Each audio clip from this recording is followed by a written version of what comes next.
Ladies and gentlemen, good day and welcome to the National Stock Exchange of India Limited's Q4 FY25 and FY25 earnings conference call. As a reminder, all participant lines will be in the listen-only mode, and there will be an opportunity for you to ask questions after the presentation concludes. Should you need assistance during the conference call, please signal an operator by pressing star, then 0 on your touchtone phone. Please note that this conference is being recorded. I now hand the conference over to Shri Ian D'Souza, CFO of NSE India. Thank you, and over to you. Thank you, Yashasri. Good evening, everyone, and welcome to NSE's earnings call to discuss the results for the fourth quarter of FY25 and for the full financial year ended March 31st, 2025. Please note that this conference is being recorded and a transcript of the same will be available on our website. The financial results and investor presentations are also available on our website. Joining us today on this earnings call is the NSE leadership team consisting of Shri Ashish Kumar Chauhan, MD and CEO, Shri Sriram Krishnan, Chief Business Development Officer, Shri Sharad Dakate, Chief Human Resources Officer, Shri Piyush Chaurasia, Chief Regulatory Officer, Shri Ankit Sharma, Chief Regulatory Officer, Listing and Investor Compliance, Shri Soma Sundaram, Chief Enterprise Risk Officer, Shri Viral Modi, Chief Technology Officer, Shri Sampath Manikam, Chief Technology Officer, Technology Infrastructure, Shri Ambar Gupta, Head Legal, and Srimati Prajakta Pawale, Company Secretary. We also have other colleagues from Finance, Investor Relations, and Secretariat. Please note that the statements made on this call may reflect the company's outlook for the future, which may be construed as forward-looking statements. Such forward-looking statements must be reviewed in conjunction with the risk that the group faces, and actual performances or events may differ from those in the forward-looking statements as a result of various uncertainties and factors which may be beyond the company's control. With that, I would now like to hand over the call to Shri Ashish Kumar Chauhan, MD and CEO of NSE. Over to you. Thank you, Ian. Good evening, everyone. At the outset, I would like to express my deepest condolences to the families of victims of the Pahalgam terror attack. To this effect, NSE is committed to pay rupees 1 crore, approximately rupees 4 lakhs per family, as support. NSE stands with the people of India, its leadership and the forces.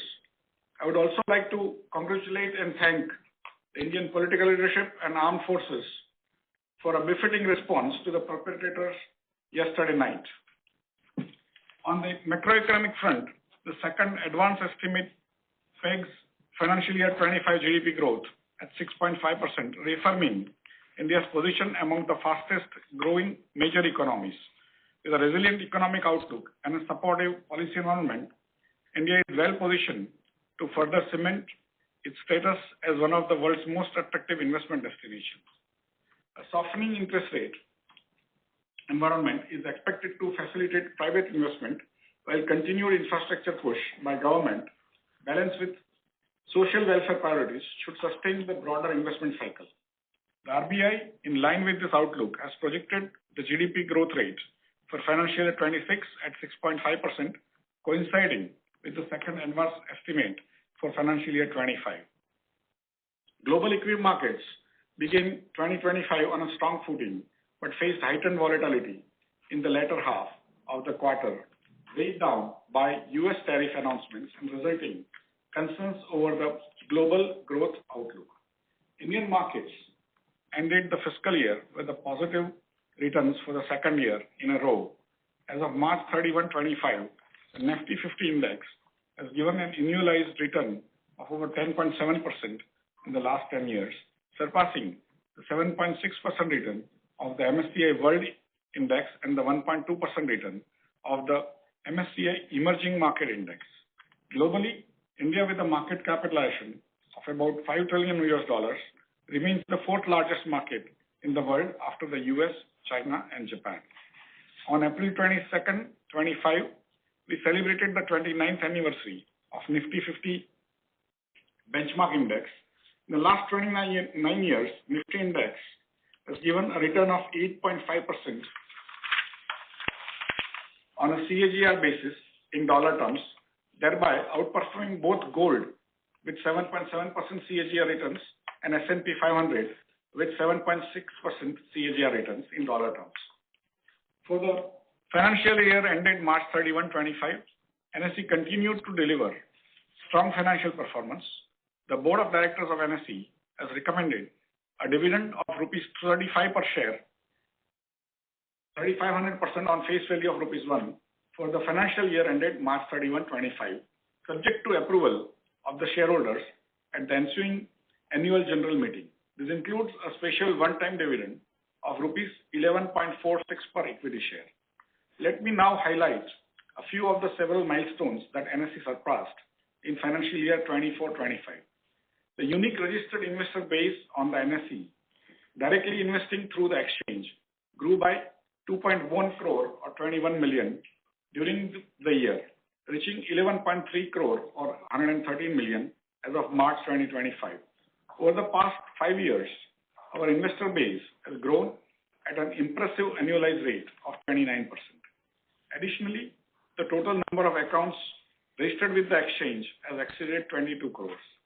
It gives me great pride to share that NSE now has investors from 99.9% of all PIN codes in India, an enduring testament to the trust and confidence placed in us by crores of Indians.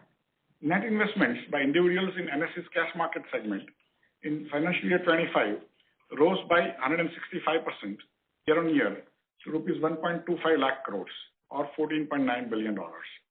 Net inflows from domestic institutional investors in financial year 25 stood over rupees 6.1 lakh crores or $71.8 billion, which was the highest ever recorded in a single fiscal year.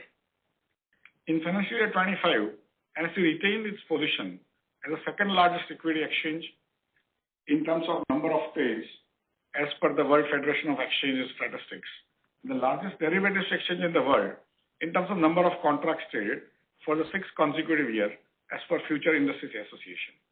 This is due to the very low per contract value traded in India. The contract value of Nifty 50 is just 4% of the contract size of S&P contracts. Average trade size in equity options premium in India stood at 10,000 rupees or around $130 over per trade over the past month. NSE's monthly options trading value in equities derivatives on a premium basis is much lesser than US monthly equities options value. Value-wise, US overall trading in stock and index derivatives would be even higher once the popular exchange-traded options on index futures are considered. US stock and index derivatives trading is significantly higher when compared to India, despite the perception created to the contrary in last few years. NSE also emerged as a global leader in IPO fund mobilization in calendar year 2024. Further, in financial year 25, NSE facilitated 242 IPOs, the highest in any financial year. Notably, equity fund mobilization more than doubled from the previous year to rupees 4.3 lakh crore in financial year 25, making it the highest annual equity raising on record. NSE was recognized as the best infrastructure platform in Asia for the second consecutive year as part of the Best of Best Awards by Asia Asset Management. NSE was also recognized at the 2024 Red Hat APAC Innovation Awards in the automation category. These awards are a testament to our resilient technology infrastructure and excellence in operations that makes us one of the leading stock exchanges of the world. We believe that transparency, accessibility, financial literacy, and investor awareness serve as the foundation of a secure and inclusive investment ecosystem. During the quarter, NSE launched a dedicated website for Indian municipal bonds. The website serves as a centralized hub for market participants, offering comprehensive data on Indian municipal bonds market along with historical performance of India's first municipal bond index, the Nifty India Municipal Bond Index. During the quarter, NSE, under the guidance of SEBI, successfully implemented the direct payout settlement mechanism for securities that involves seamless direct credit of securities to clients' demat accounts. This mechanism would further strengthen market integrity and operational efficiency. NSE remains committed to deepening investor participation across all sections of society. The corpus of NSE Investor Protection Fund Trust as on March 31, 25 increased to rupees 2,459 crore, an increase of 23% year on year. Let me now highlight the key achievements of few of our key subsidiaries. NSE Clearing clears more than 95% of all the trades executed in equity and equity derivatives in India. The core settlement guarantee fund stood at rupees 12,083 crore as of March 31, 2025. NSE International Exchange, NSEIX, held a strong market share of 99.7% at the end of March 31, 25 and 98% for Q4 financial year 24-25. NSEIX achieved total notional turnover of $1.14 trillion across all traded products in in financial year 2025, a 56% year-on-year growth from $0.73 trillion in financial year 24. NSE Indices Limited bagged multiple recognitions, including the Index Provider of the Year, Most Innovative Index, and Best ESG Index Provider at the 2025 Best of the Best Awards organized by Asia Asset Management. To summarize, NSE continues to build on its founding principles of enabling a fair, efficient, and transparent market. NSE remains well poised to mirror the growth story of India and being a catalyst to economic growth, capital formation, wealth creation, and job creation. With this overview, I would like to hand over the call to my colleagues, CFO Sri Ian D'Souza and CBDO Sri Sriram Krishnan, who would discuss the financial and operational business performance of the exchange respectively in further detail. Over to you, Ian. Thank you, sir. Good evening again. I will now cover the financial performance for the fourth quarter of financial year FY25 and for the full financial year ended 31st March 2025 in detail. NSE Group's consolidated total income for Q4 FY25 decreased by 13% year-on-year and 9% quarter-on-quarter to report at rupees 4397 crores. This was primarily due to reduction in volumes across the cash segment and derivative segments. The YOY decline in transaction charges was partially offset by higher data center and connectivity charges and other income. For the quarter, income from transaction charges, which constitutes 67% of the consolidated total income, declined 22% YOY and 15% quarter-on-quarter to report at 2939 crores. Income from data center and connectivity charges that constitute 7% of the consolidated total income increased by 22% year-on-year and declined 3% quarter-on-quarter to report at 296 crores.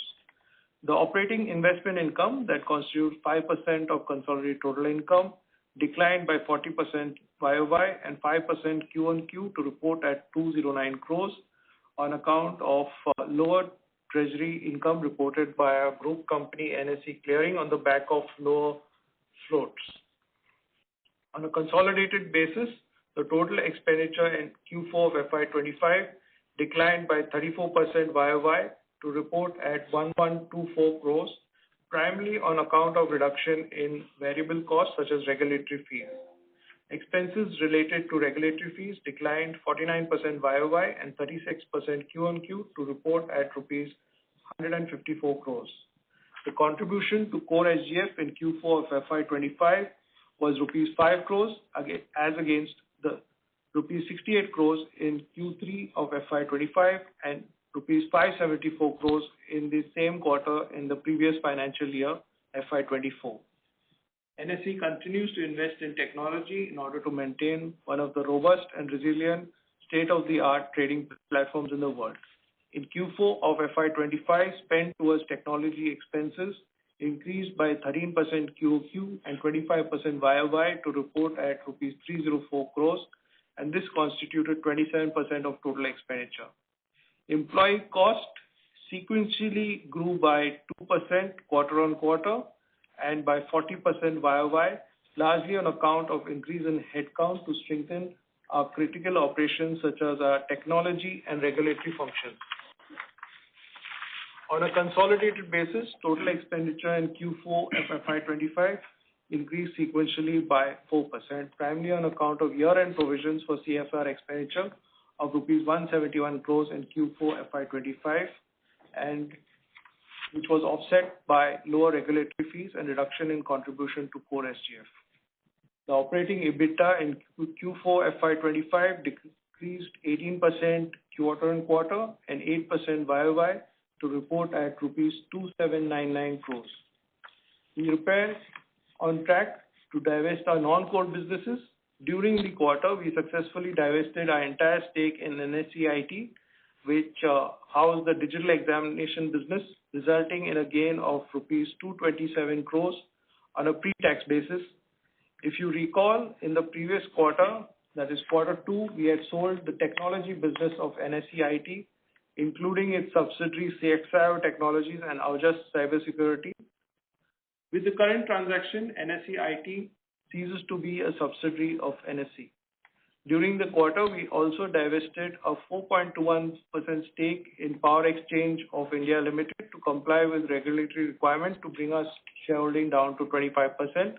This resulted in a gain of rupees 55 crores on a pre-tax basis. Further, in April 2025, we successfully concluded the divestment of Talisprint Private Limited and Talisprint Inc. for a sale consideration of rupees 245 crores. Excluding gain from sale of investments in subsidiaries and associates and voluntary contribution to core SGF, the normalized consolidated profit before tax in Q4 25 declined by 15% YOY and 12% QOQ to rupees 3,299 crores.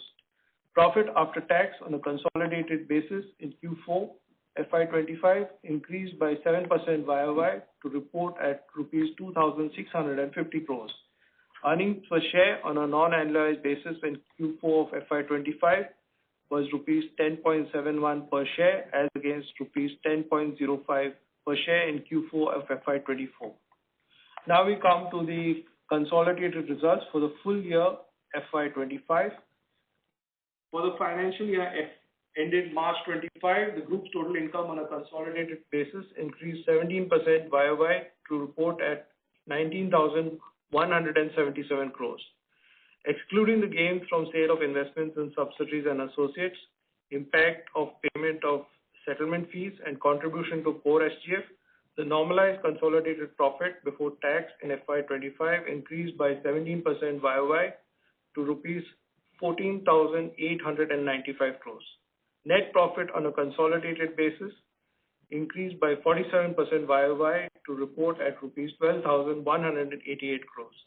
Earnings per share for FY25 was rupees 49.24 per share. Now coming to the standalone financial results of the NSE exchange. On a standalone basis, NSE's total income in Q4 FY25 increased by 31% YOY and 37% quarter-on-quarter. This was primarily on account of a subsidiary dividend received of rupees 1,982 crores from our group company NSE Investments. This was our outcome of the divestments we spoke about earlier during the financial year. Standalone revenue from operations for Q4 FY25 declined by 18% YOY and 14% sequentially to report at rupees 3,395 crores in quarter 4 of FY25. Revenue from transaction charges that constitute 50% of the standalone total income declined 22% YOY and 15% quarter-on-quarter on account of reduction in volumes across both cash markets and the derivative segments. Transaction charges from equity options contributed 76% of the total transaction revenue, while cash market and future segments contributed 12% each respectively. Total expenditure on a standalone basis decreased 45% YOY and 14% quarter-on-quarter to report at rupees 1,067 crores. This was primarily driven by a reduction in trading volumes, resulting in lower clearing and settlement charges, and as a result, lower SEBI regulatory fees. Contribution to core SGF was rupees 5 crores in quarter 4 of FY25 as against 574 crores in the same period in the previous financial year and rupees 68 crores in the immediately preceding quarter. Operating EBITDA on a standalone basis increased 7% YOY to rupees 2,444 crores. Margins were at 72% in quarter 4 FY25 and were in line sequentially, but were higher as compared to the same period in the previous financial year, which was reported at 56%. This was largely on account of lower contribution to core SGF in quarter 4 of FY25. The normalized standalone profit before tax for quarter 4 of FY25, excluding the subsidiary dividend and contribution to core SGF, declined 8% YOY as well as 8% sequentially and reported at rupees 2,810 crores. Standalone net profit after tax in Q4 FY25 stood at rupees 4,040 crores, and this was comparable to rupees 1,856 crores in the same period in the previous financial year. For the financial year ended March 25, the full year income on a standalone basis increased 33% YOY to rupees 19,823 crores, of which revenue from operations was rupees 15,433 crores. Revenue from transaction charges increased by 12% YOY to report at rupees 13,509 crores. Operating EBITDA increased by 33% to rupees 10,243 crores. The normalized standalone profit before tax for FY25, excluding the subsidiary dividend, SEBI settlement fees and contribution to core SGF, increased 19% YOY to report at rupees 12,012 crores. Net profit after tax on a standalone basis increased 69% YOY to report at rupees 11,246 crores. And the PAT margin for the financial year was 57%. In FY25, NSE had contributed rupees 59,798 crores to the exchequer. This comprised SGT and CTD payment of rupees 48,439 crores, stamp duty of 3,772 crores, SEBI fees of 1,804 crores, income tax of 3,831 crores, and GST of 1,952 crores. I shall now cover a few aspects in case of a few key subsidiary companies. Total income of NSE Clearing Limited on a standalone basis decreased by 32% quarter-on-quarter to rupees 472 crores in quarter 4 of FY25 on account of low clearing volumes resulting in decline in clearing and settlement charges as well as lower treasury operating income. Profit after tax decreased by 44% Q-on-Q to report at rupees 230 crores. For the full financial year ended March 25, total income on a standalone basis for NSE Clearing increased by 27% YOY to report at 2,750 crores, and profit after tax increased by 24% YOY to report at rupees 1,626 crores. NSE's GIFT City Exchange, NSE IX, continues to deliver steady growth. NSE IX reported an income of rupees 35 crores in quarter 4 of FY25 and rupees 136 crores in the full financial year ended March 25. Net profit during the year was rupees 9 crores as against a loss of rupees 30 crores in the immediately preceding financial year FY25. 4. Total income from the two other subsidiaries, NSE Indices and NSE Data Analytics Limited, was rupees 43 crores and rupees 87 crores respectively in quarter 4 of FY25. For full financial year FY25, NSE Indices reported an income of rupees 160 crores and NSE Data Analytics reported an income of rupees 351 crores. With this overview, let me hand over the call to my colleague Sri Sriram Krishnan, Chief Business Development Officer of NSE, to discuss the operational performance of key businesses. Thank you. Sriram. Thank you, Ian. Good evening to everyone. I will discuss the trends and highlights across our key products and business segments. Let me start by covering the listing services segment. FY25 was a defining period for primary markets.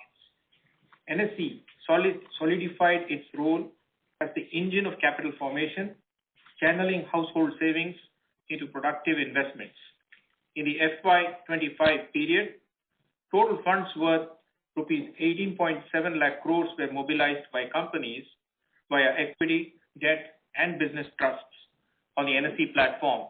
This was 35% higher than the cumulative funds raised in the previous fiscal year.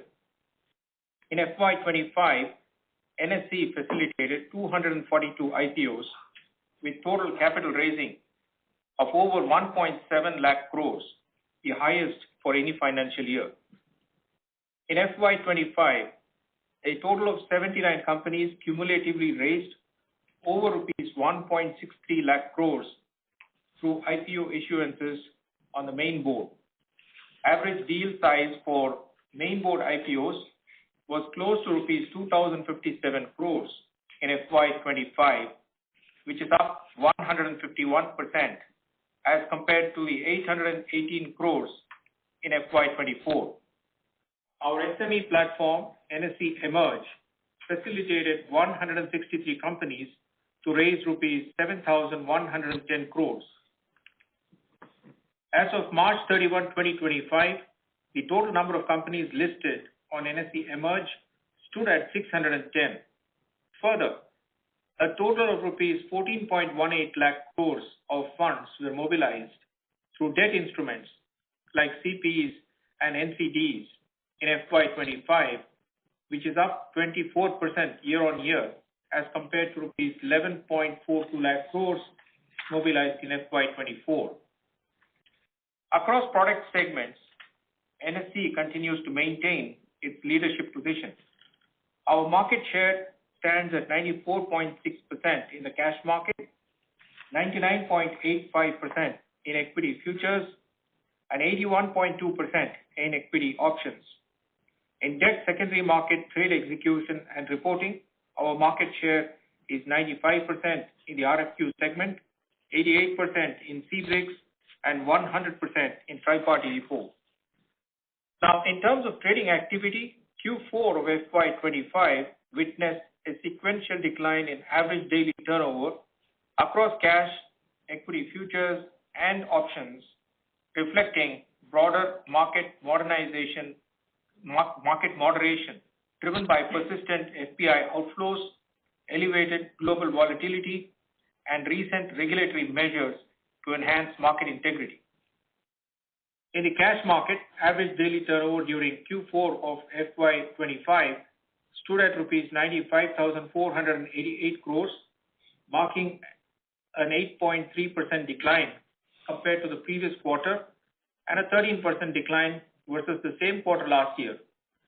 That said, on a full year basis, the cash segment delivered strong growth with average daily turnover rising by 38% to rupees 1.13 lakh crores. In equity options, average daily turnover based on premium value declined by 16.9% quarter on quarter and 31.5% year on year to rupees 50,935 crores in Q4 of FY25, partly due to regulatory interventions on index derivatives.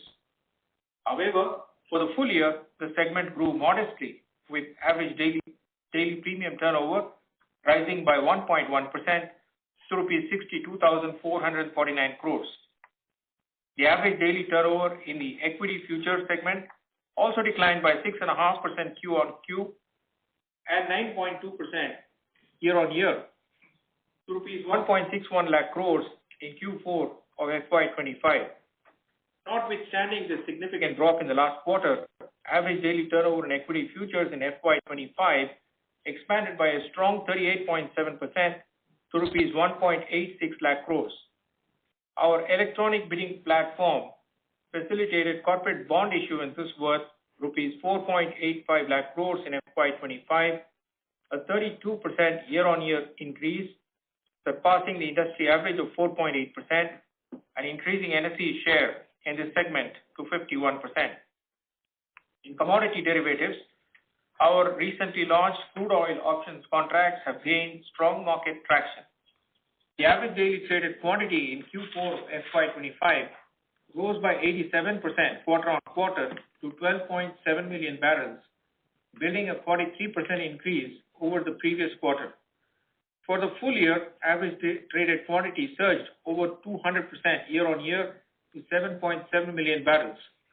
We continue to remain committed to evaluate new products which would benefit and add value to market participants. In the data center and connectivity segment, we currently have a co-location capacity of 1,264 full rack equivalents. We are on track to add more than 300 additional racks, full rack equivalents, by the end of Q1 of FY26, and plan to expand the capacity further by about 2,000 racks, again full rack equivalent, in a phased manner over the next 2 years. NSE continues to empower investors with knowledge, information, and data for taking informed decisions while investing. In FY25, NSE conducted a total of 14,679 investor awareness programs, which is an increase of 149% year-on-year, reaching nearly 8 lakh participants by webinars and on-ground seminars.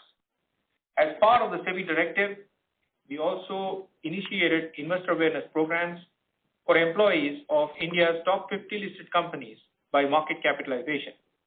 In FY25, we conducted 112 such programs across 12 companies, engaging more than 8,000 participants. Under the aegis of SEBI, NSE, and NSDL, along with BSE, CDSL, MCX, NCDEX, MSE, and AMFI, organized 2 mega regional investor seminars for awareness, commonly known as RISAs, in Guwahati and Thrissur in Q4 of FY25, attended by more than 1,450 participants. NSE also participated in a mega RISA conducted by AMFI in Vijayawada during Q4 FY25. NSE remains committed to making the social stock exchange a success by building the most enabling ecosystem possible. NSE has a market share of 67% in this segment with 76 active registrations. I shall now cover a few aspects of our key subsidiary companies. For NSE indices, as of March 31, 2025, a total of 400 passive funds comprising of exchange-traded funds as well as index funds in India were tracking Nifty indices. These funds had a combined AUM of rupees 7.6 lakh crores, accounting for 73% of the total passive AUM of rupees 11.2 lakh crores in India. On the global front, 11 new passive funds tracking Nifty indices were launched in Japan and Korea during the year. As of March end, there were 33 ETFs and index funds tracking Nifty indices in international markets with a combined AUM of $4.4 billion. NSE data that manages and disseminates the exchange data continues to see an expansion in its client base for both real-time data and historical data. In the CKYC business, a total of 7,983 entities were live on CKYC RR, with more than 100 crore KYC records registered on CKYC RR and over 142 crore downloads as of 31st March 2025. NSE International Exchange at GIFT City, Gandhinagar, continues to witness strong activity.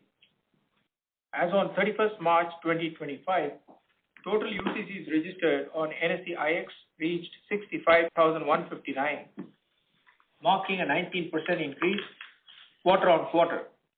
The platform has 76 registered members, of which 61 are currently enabled. Average daily volumes in GIFT Nifty contracts rose to 95,362 lots in Q4 of FY25 compared to 87,676 lots in the prior quarter.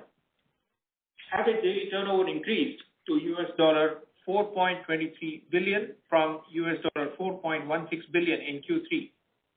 As we look ahead, we remain confident in our ability to partner with stakeholders to broaden market access, enhance capital efficiency, and serve as a catalyst for capital formation across the country.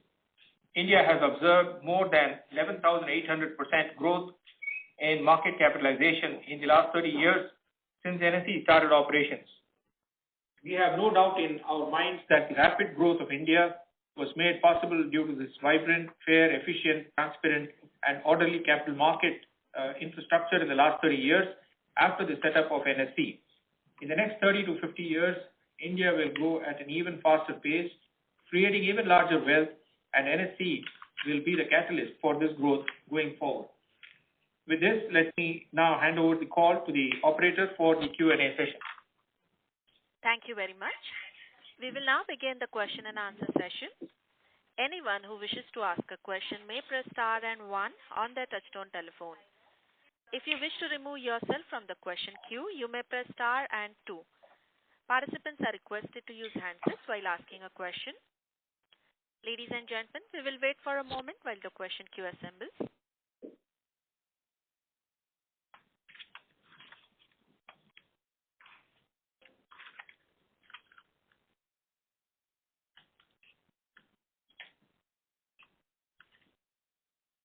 We'll take our first question from the line of Supratim Datta from Ambit. Please go ahead. Hi. Thanks for the opportunity. My first question is on the co-location rack capacity expansion that you are planning over the next 2 years. So just wanted to understand, one, what is the current utilization of the racks? Two, when you are saying that you plan to expand the capacity by 2,000, growth are you building that, you would require 2,000 racks over the next 2 years? If you could help us understand that. And three, what would be the spend, be it CapEx or OpEx, what would be the total spend for, putting across these 2,000 racks? If you could help us understand that, that would be very helpful. Thank you. Sure. So in terms of capacity and what we are trying to do here, we have a pipeline of participants who want racks, who have applied for racks and have been waiting for the same. The pipeline has been building up over the last several years on a consistent basis. And because we reached a point where, we needed to create more racks, in fact, we have shifted our employees to a nearby building. That's the background and context for your reference. So the current capacity is being augmented by about 300 racks, which will get delivered in Q1 of FY26. This will significantly deliver most of the waiting list. However, it will take us a few more months to completely, deliver all the pending applicants. The 2,000 racks that we are proposing to construct will be obviously based on evaluation from time to time and based on the demand that we see building up in times to come. And in terms of the total spend on these racks, I would request my colleague Ian to chip in. So overall, if we are to build all the 2,000 racks, it is estimated that the cost will be around 520 to 550 crores. But this will occur over a phased period, and it will be depreciated over the commercial life of the racks. Thank you. Thank you. We'll take our next question from the line of Vivek Patel from Ficom Family Office. Please go ahead. Very good afternoon, sir. I'm hoping I'm audible. I just have 2 quick questions. Hello, am I audible? Yes, you are. Yes, you are. Thank you. So firstly, thanks a lot for the opportunity. The first question is, Civil Chief mentioned in a Fortune article dated 15th of April that resolving some of the remaining issues with the co-location case would be crucial for a company to get a green signal for the IPO. Just wanted to understand what those issues were and how are they dealt with. At the same time, you also mentioned about the stake sale in NSE Clearing Limited. Where is that at as well? That will be the first question. Thank you.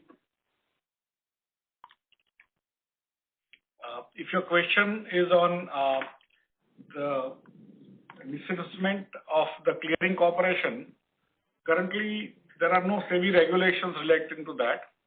Once SEBI regulations are notified, all exchanges will have to adhere to those regulations. And that is basically the way whenever SEBI regulations happen in this regard, the same will be implemented as soon as possible in a practical way.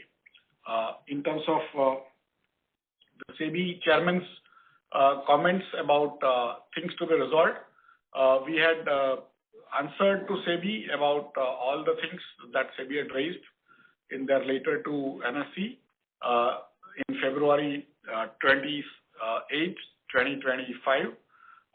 And we have asked for no objection certificate. Once we have received the no objection certificate, we will be able to prepare the DRHP and then file it. So currently, we have not heard after that. Just a quick follow-up, if I may. If I remember correctly, already a fine or settlement was reached. Then what might be some other underlying issues which are still remaining? Just wanted to get that. Basically, if you have read the article, there are some 4 issues that are mentioned. About clearing corporation, where there are no regulations. About KMP salaries, there are no regulations. Once they come, will be implemented. Third is on technology, which is already working without any major disruption over last 4 years since 2021.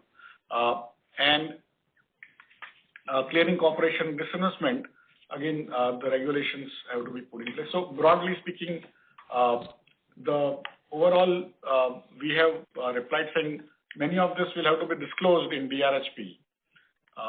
When SEBI regulations come, naturally, we'll have to disclose because these talks have started. But overall, there is nothing.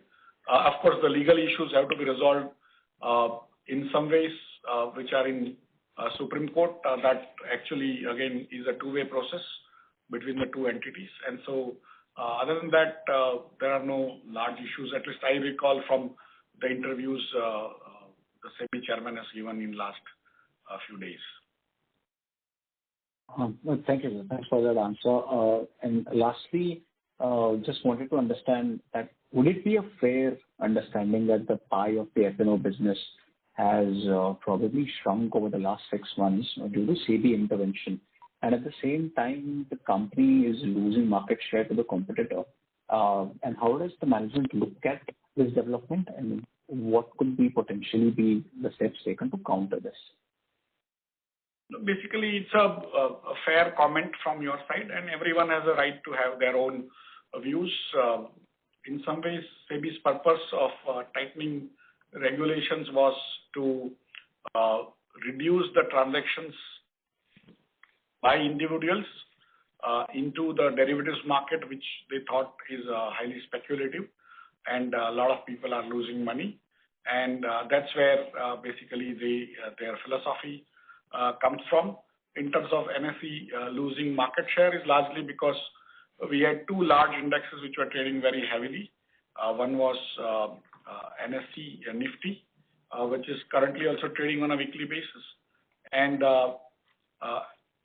NSE Bank Nifty, which is currently on a monthly basis. So we have lost some volumes on the account of NSE Bank Nifty going from the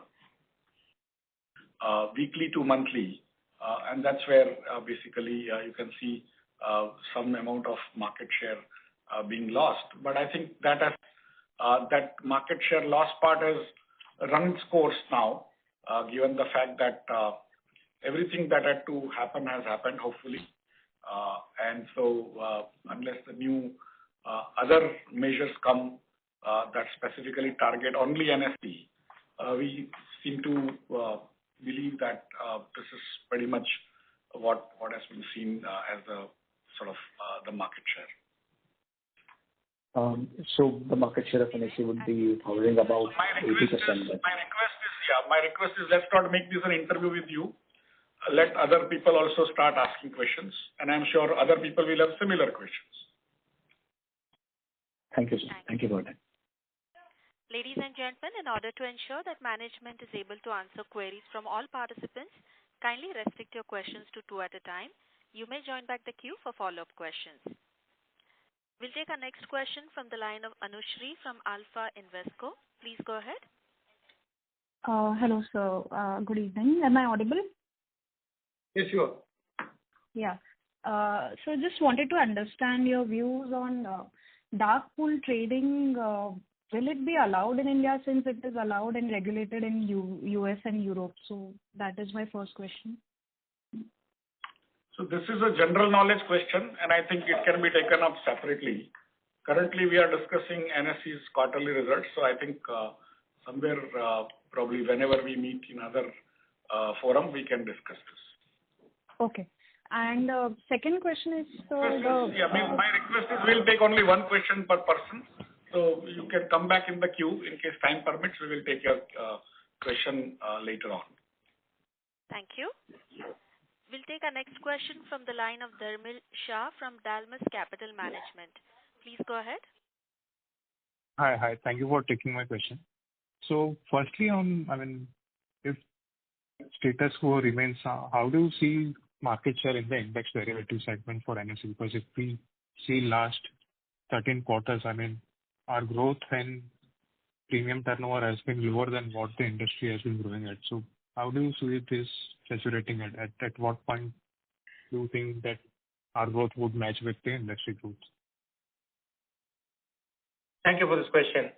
See, as you are aware, the regulators had concerns on expiry day trading seen by retail investors. If you see the way this has panned out, we had obviously 4 contracts which were doing quite well, which had weekly expiries. Now, when you restrict the 4 weekly expiries to just 1 weekly expiry, then obviously there will be a decline in the market share. Likewise, the expiry day, we had one almost every day of the week. Now, from 4 expiry days, we have come down to just 1 expiry day every week. So again, there is bunching of expiries, which does have an impact. However, we have to understand that whatever the regulators are proposing to do and have done are for the larger good of the market participants, and a bit of cooling off is probably something that will only benefit us in the long run. Therefore, we should not look at it strictly from a market share standpoint. We have to look at the overall development of the market, and the larger issues need to be addressed from time to time. Thank you. We'll take our next question from the line of Tejas Savadekar from the Synergy Syndicate. Please go ahead. Hello. Yes, Tejas, please go ahead. Yeah. Sir, I just had one quick question which you might get after me. What are your views on the IPO which is anticipated by the NSE and the investors? Could you please give us a timeline or any views on such matters? Yeah, I replied to this question in a different way. Again, I will reply that NSE written to SEBI as a response to SEBI's letter of February 28, 2025, that answering all the queries of SEBI and requesting for no objection certificate as a highly regulated entity. NSE needs first a no objection certificate from SEBI to be able to prepare the RHP and file it with SEBI again for approval of the RHP. So today we are awaiting NOC from SEBI to prepare our DRHP and then file it with them. After that, again, they will take some time to scrutinize and ask us questions on the RHP itself. So once the NOC comes only, we will have some timeline of what we, how many months or that we will be able to file DRHP. Again, once we file it with SEBI, SEBI's timelines may have to be looked into because we are not having any understanding of what time they will take later on. And so we can only control our timelines. And the first milestone currently we are awaiting is the no objection certificate. Thank you. We'll take our next question from the line of Pritesh Vora from Mission Street India. Please go ahead. Sir, my short question is about the same thing. Is it require some sort of NOC for such thing, or generally approval are granted once we file the DRHP? Probably you are not aware, in last probably 12 quarters, we have been saying that NOC is required, and it will be required.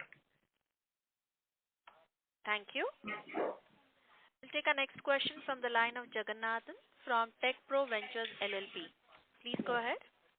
Thanks for giving the opportunity. So a couple of questions considering now we are almost 3-4 months ever since the new regulations came. Have you seen the full impact or how do you read the whole thing? And also new set of regulations in terms of open interest calculation or any other things in the pipeline? Any thoughts on the possible new regulatory impact? Broadly, as I told earlier, we have seen the full course of the SEBI new regulations, which have affected NSEs more adversely than others. And as of now, if the new regulations come in, then only we need to see how it will affect inter-se market shares. At the same time, more players will actually probably also increase sort of total overall size of the market. But currently, the new regulations are yet to be announced. So when they come, we will have to figure out. Thank you. We'll take our next question from the line of Gurpreet Sahi from Goldman Sachs. Please go ahead. Thank you for taking my question, management.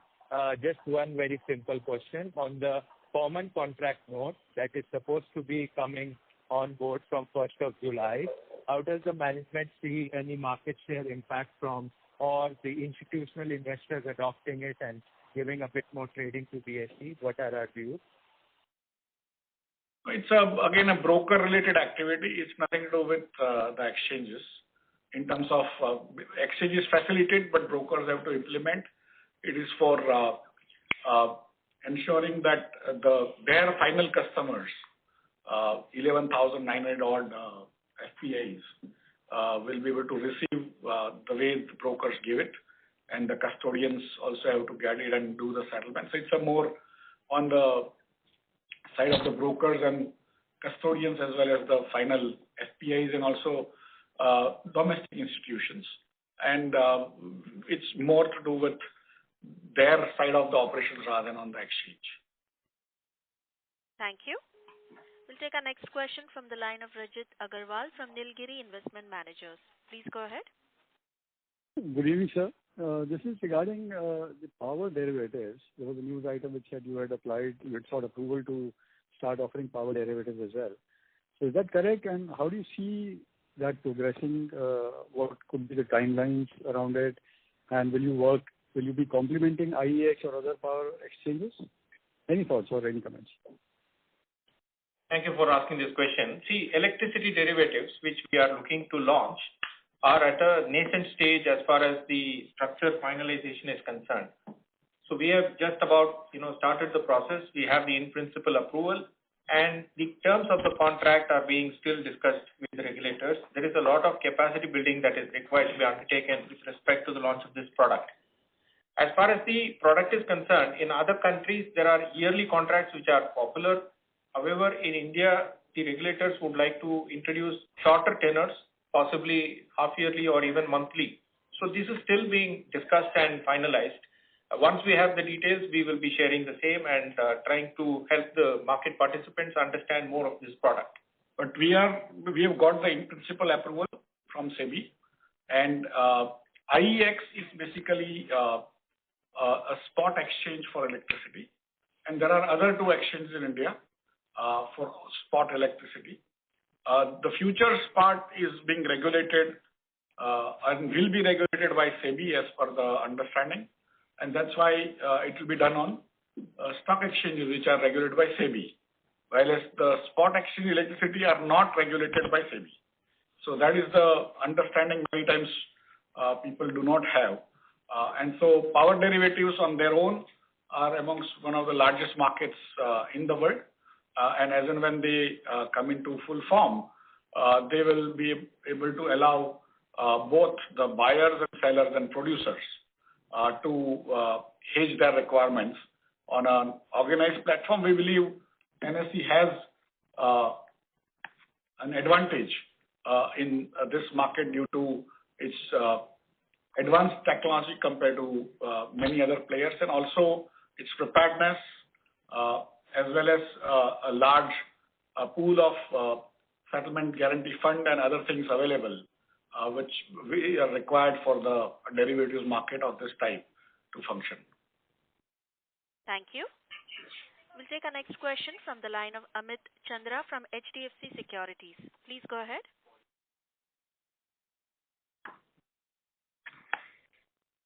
Amit, please unmute your line and go ahead with your question, please.